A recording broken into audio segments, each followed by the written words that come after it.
Siden oldtiden har der været et metal, som er brugt i stort set al teknologisk udvikling. Dette metal er jern. Jern har den fordel, at det ved høj temperatur er muligt at forme. Men når det bliver kølet ned igen, sætter det sig fast og får en hård struktur, som gør jern oplagt til mange forskellige formål. Et andet vigtigt materiale er stål. Stål er en legering af jern og primært kulstof og andre stoffer. Alt efter hvad stålet skal bruges til. Stål blev første gang masseproduceret i 1855 efter den såkaldte Bessemer-proces, som blev opfundet af Henry Bessemer. Stålets opfindelse var med til at revolutionere mulighederne for at bygge broer og tårne. Her kan særligt nævnes Eiffeltårnet i Paris, som er bygget på kun 9 måneder og er af stål. Jern og stål var helt afgørende for industrialiseringen og det industrialiserede samfund, vi lever i dag. Det blev først rigtig brugt i den industrielle revolutions anden fase, 1830 til 1850, hvor der var kommet et stort behov for at kunne transportere råstoffer og færdigvarer. I den periode blev der anlagt mere end 10.000 km jernbane i England. Men selvom man brugte jern helt tilbage i oldtiden, har den måde man udvandt det på, og særligt hvad man har brugt det til, ændret sig meget. Det første jern var meteorjern. Det er jern, der kommer fra meteorer. Meteorjern findes overalt på jorden i klumper på få gram til flere kilo. Det har været anvendt af mennesker siden oldtiden.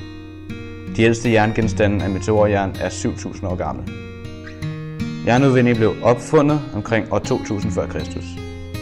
Det menes, at det blev opfundet af et gammelt folkefærd, der boede i det gamle Tyrkiet.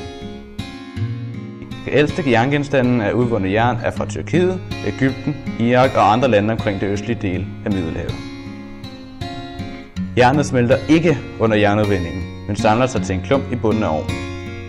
Derfor tages jernet ud af ovnen i fast form. Jernet kan forarbejdes straks og skal derefter kun efterbehandles en smule. Processen er ikke effektiv, men kan udføres med enkle midler. De første spor af jernudvinding stammer fra ca. år 500 før Kristus. Jernet blev fremstillet i grubeovne, altså et lerklædt hul i jorden. Man blæste luft ned i bunden af ovnen gennem et lerrør for at få temperaturen høj nok. Med denne ovn kunne man fremstille nogle få kilo urent, usammenhængende jern.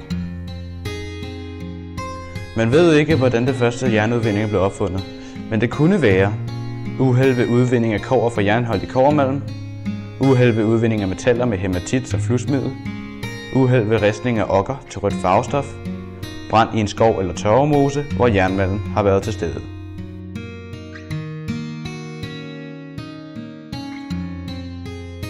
Stål er en gruppe materialer, der indeholder jern og varierende mængder af kulstof.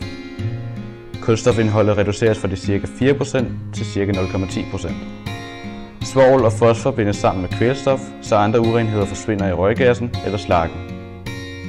Stål skal kunne smedes, og kulstofindholdet må derfor højst være 1,7%. Normalt er kulstofindholdet dog lavere. Det meste stål har under 0,20% kulstof, og størstedelen består af jern. I stålværkets ovne raffineres materialet, som stålet laves af, i en såkaldt friskning. I ældre tid blev stål brugt til især våben. Disse våben var lavet af damasceret stål efter byen Damaskus. For at producere damasceret stål skulle der bruges en teknik, hvor rent jern opkulledes ved opvarmning i en lukket ovn sammen med kulstof. Dette kunne give helt op til 1,8% kulindhold. Ved at smide det sammen med rent jern kombinerede man de to materialers egenskaber til et materiale, der var hårdt og fleksibelt på samme tid, faktisk ligesom vores tænder, en hård emalje udenpå og et blødt ben indeni.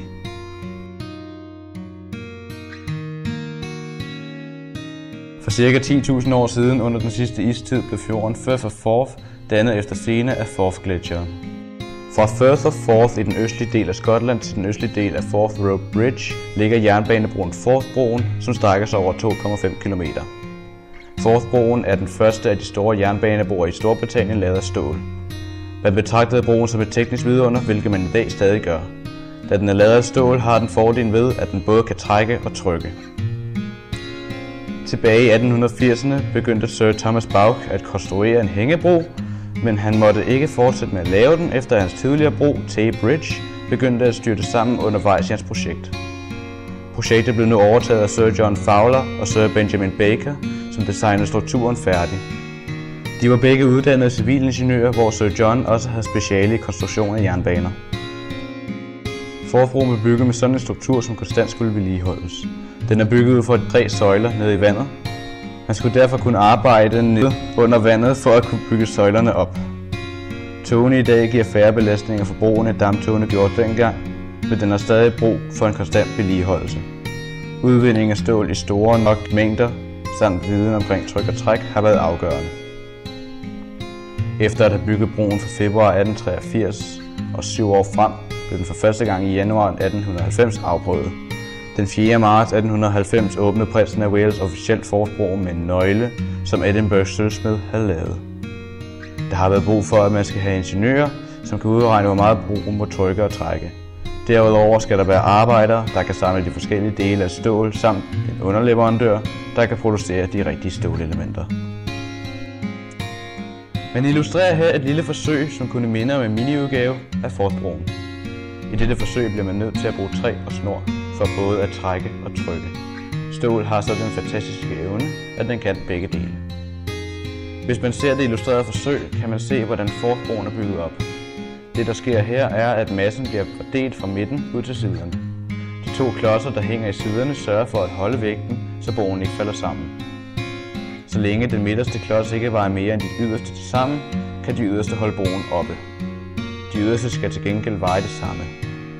Det er præcis det samme princip, der er brugt i fortbroen.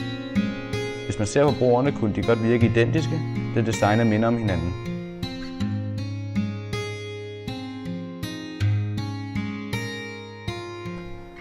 Transport var en meget vigtig del af industrialiseringen.